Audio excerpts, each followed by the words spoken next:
Hey everyone, I'm Vitika.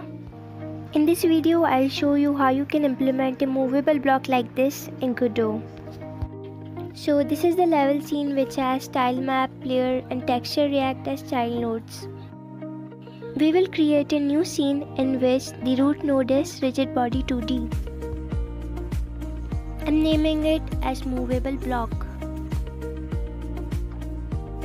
Now I am adding a collision shape 2D and sprite as its child nodes. You may save it wherever you like. Create a script and set the class name. What you need to do next is go to the player script and modify your move and slide function.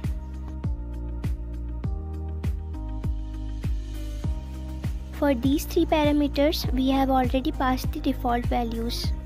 This last boolean for infinite inertia has true value when default. But we don't want that. Therefore, we have passed false in the function. Next, you need to add this snippet to apply a central impulse on your movable block. We have a for loop which uses the function getSlideCount to know the number of iterations. After that, we are storing the collision in a variable. Then, we are checking if the collider of the collision is a movable block. And we have already defined the class name for movable block scene. If this condition is true, then a central impulse will be applied on the movable block in the opposite direction multiplied by the constant push, which I have already defined.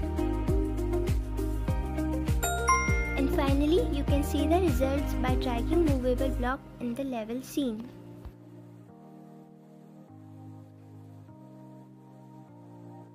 If you don't want your movable block to roll like this, then in the function integrate forces of movable block script, you have to set rotation degrees and angular velocity to 0.